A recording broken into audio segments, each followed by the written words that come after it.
Hello दोस्तों, स्वागत है आपका आपके अपने चैनल मार्केट सपोर्ट में। दोस्तों, आज की इस वीडियो में हम डिस्कस करने वाले हैं जियो फाइनेंशियल सर्विसेज के शेयर के बारे में। जैसे कि आपने देखा है कि मार्केट में हालचाल तो अच्छे नहीं हैं, लेकिन उसके बावजूद भी आज निफ्टी जो है आपको एटलीस्ट हरे निशान में बंद होने में कामयाब होता हुआ देखने को मिला। हरे निशान में बंद हो गया, यही अपने आप में आज के लिए बड़ी बात थी। लेकिन अगर आप जियो फाइनेंशियल्स को देखते तो इसमें एक थोड़ी बहुत तेज़ी भी देखने को मिली, और बहुत ज़्यादा नहीं लेकिन ठीक ठाक सी तेज़ी नज़र आई। लेकिन दोस्तों, आने वाले दिनों के लिए कुछ चीज़ें आप कह सकते हैं श्योरली काफ़ी अच्छी ही देखने को यहाँ पर मिल रही हैं, काफ़ी ठीक ठाक सी यहाँ पर जो है देखने को मिल रही हैं। अब वो क्या स्थिति है, आज की इस वीडियो में जो है हम सब कुछ क्लियर कट बात करने वाले हैं। साथ में दोस्तों दो और शेयर्स के बारे में भी हम कंप्लीटली डिस्कशन करेंगे। तो चलो स्टार्ट करते हैं। जियो का फ्रंट पेज आपके सामने है। 218 रुपये 75 पैसे पर अकाउंट जो आज बंद होता हुआ दिखाई दिया। इन बात अगर उतार चढ़ाव की करें तो लगभग 1% की तेजी भी यहाँ पर देखने को मिली है। लेकिन जैसे कि मार्केट की सिचुएशन इतनी भी अच्छी नहीं है जिससे कि आप कह सको कि सब कुछ बढ़िया है, सब कुछ तेज है, ऐसा कह पाना अभी थोड़ा सा मुश्किल दिखाई देता है। लेकिन अगर हम कुछ खबरों की तरफ चलें जहां पर इसके लिए कुछ खबरें निकल कर आ रही हैं, तो जैसे देखो, why long Jio finance is down 40%, what it means for the long term investors. तो अब यहाँ पर ये लिखा है कि आखिरकार जियो का जो शेयर है वो आखिरकार क्यों इतना गिरा।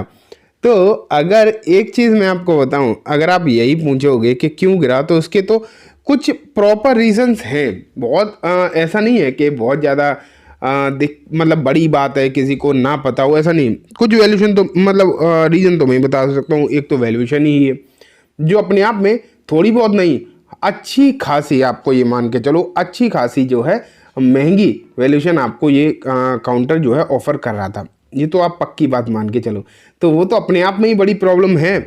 लेकिन अगर हम इस वैल्यूशन के अलावा भी चीज़ों को देखने की कोशिश करें तो कंपनी जो है उस तरीके के प्रॉफिट ही नहीं शो कर पा रही थी। ये भी आपको मालूम होना चाहिए कि कंपनी जो है उस तरीके की प्रॉफिट भी नहीं शो कर पा रही थी जिस तरीके की ये वैल्यूएशन एंजॉय कर रही थी मार्केट पर। तो ये अपने आप में एक बड़ी समस्या यहाँ पर आपको देखने को मिली है। अब जब इस तरीके की समस्याएं आपको यहाँ पर दिखाई दे रही हैं तो कहीं ना कहीं गिरावट तो होगी।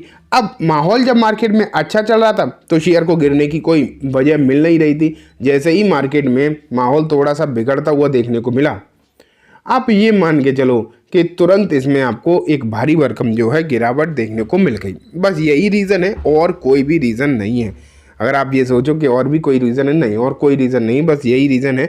दो तीन गिने चुने जिसके चलते आपको यहाँ पर जो है अच्छी खासी गिरावट देखने को मिली है। अब बात ये निकल कर आती है कि गिरावट हो गई है वो अलग चीज़ है, लेकिन ये गिरावट नॉर्मलाइज कब होगी, चलेगी कब। और स्पेशल बात, मतलब एक इम्पॉर्टेंट बात ये भी है कि जब ये 40% डाउन है ऑलरेडी, तो क्या ये सही होगा। ये भी अपने आप में एक सोचने और समझने की बात है कि अब मान लेते हैं जब गिरावट तो इसमें अच्छी खासी हो ही चुकी है, तो क्या अब सिचुएशन यहाँ पर जो है वो सही होती हुई दिखाई दे पाएगी या नहीं। ये भी अपने आप में एक बड़ी बात यहाँ पर आपको देखने को मिलती है। ठीक है, तो चलो अब ये चीज़ें तो हमने सबने देखी, लेकिन देखते हैं कि क्या और चीज़ें हो सकती हैं।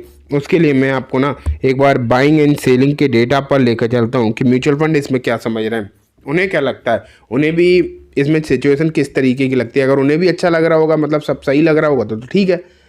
लेकिन अगर उन्हें लग रहा है कि यहाँ पर गिरावट और होगी, तो हो सकता है वो लोग बेच ही रहे हो। तो देख लेते हैं, समझ में आएंगी चीज़ें। तो अब आप यहाँ पर देखो, ये फरवरी का डेटा मैंने आपके सामने रखा है। यहाँ अगर आप देखोगे तो बहुत सारे फंड्स के बाइंग एंड सेलिंग आपको नज़र आएगी, एंड यहीं से आपको मालूम पड़ना स्टार्ट हो जाएगा कि क्या हो सकता है। कोटक का अगर आप देखो, सबसे पहले तो उन्होंने तो करी अच्छी खासी यहाँ पर खरीदारी। फिर बाकी उसके बाद अगर हम देखें तो 3-4 फंड के डेटा और यहाँ पर दिखाई देंगे, जिसमें SBI है, निप्पॉन है, क्वांट है, और सभी में खरीदारी आई है। मतलब इन सभी फंड ने खरीदारी ही करी है। तो ये आपको और अच्छी बात यहाँ पर देखने को मिलती है। फिर आप देखते जाओ, ICICI के फंड हैं, ठीक है, और ये देखो ICICI, ये निप्पॉन है, ये खरीदारी रही है। लेकिन ये देखो मोतीलाल ओसवाल का एक फंड ने यहाँ पर बिक वाली भी करी है। अब इसीलिए मैं आपको ना डायरेक्ट रिकॉर्डिंग दिखाता हूँ, जिससे कि जो भी होगा वो ना आपके सामने एग्जैक्ट आएगा। क्योंकि अगर मैं स्क्रीनशॉट लेकर दिखाऊँ तो आप लोगों को हो सकता है ये भी लगे कि कहीं ऐसा ना हो कि सिर्फ खरीदारी वाले दिखा रहे या एक ही तरफ दिखा रहे, चाहे बिकवाली, ऐसा नहीं है। जो भी है वो आप पूरी तरीके से देखिए तो आपको समझ में चीज़ें आना स्टार्ट हो जाएंगी। ठीक है, फिर आप देखते जाओ। यूटीआई का देखो, यहाँ खरीदारी, यहाँ बिकवाली, ठीक है, फिर देखो खरीदारी आपको देखने को मिलेगी। तो मेन क्या है कि मैं आपको दिखा रहा हूँ डेटा, आप खुद देखते जाओ, समझ में आती जाएंगी चीज़ें। देखो जहाँ पर आपको दिख रहा है कि अरे निशान में है, तो आपको खुद मालूम पड़ जाएगा कि खरीदारी है या फिर बिकवाली है। ठीक है, देखते जाओ, आपको खुद समझ में आने स्टार्ट हो ही जाएगा। ये टाटा के फंड ने बिकवाली भी करी, देखो आदित्य बिरला की फिक्र है, यूटीआई, बंधन के कुछ फंड हैं, एचडीएफसी के हैं, SBI, DSP, ICICI, Mirae, Axis, Quant, DSP. तो इतने सारे खरीदारी वाले फंड रहे, जिसमें कुछ बीच बीच में बिकवाली भी वाले आ रहे हैं। लेकिन मोतीलाल ओसवाल के फंड अगर आप देखोगे स्पेशली, आपको जो है देखने को मिलेंगे कि बिकवाली वाले बेसिकली अगर आप देखो तो थोड़े से ज़्यादा फंड दिखाई देंगे आपको, सॉरी खरीदारी वाले। लेकिन मोतीलाल ओसवाल पर्टिकुलरली ज़्यादा बेच रहा है। अगर हम सिर्फ और सिर्फ मोतीलाल ओसवाल के एनालिसिस करेंगे तो उनकी तरफ से बिकवाली वाले थोड़े से ज़्यादा नज़र आएंगे। तो जो भी है वो आप यहाँ पर देखते जाओ, आपको मालूम तो पड़ ही रहा है एटलीस्ट। लेकिन ओवरऑल अगर आप देखेंगे मोस्ट ऑफ द फंड में, देखो मोतीलाल ओसवाल कुछ फंड के थ्रू ज़बरदस्त बिकवाली भी कर रहा है, लेकिन इस फंड के थ्रू, एडवर्टाइज फंड के थ्रू देखोगे आप तो यहाँ अच्छी खासी खरीदारी भी आई है। तो ओवरऑल माहौल अगर हम देखें तो जियो में थोड़ा सा पॉजिटिविटी वाला ही है, कहीं ना कहीं ऐसा ही लग रहा है। फंड हाउसेस को यहाँ पर सिचुएशन अच्छी हो सकती है, इसलिए खरीदारी थोड़ी सी ज़्यादा देखने को मिल रही है। ठीक है, अब ये बात तो होगी दोस्तों जियो के बारे में।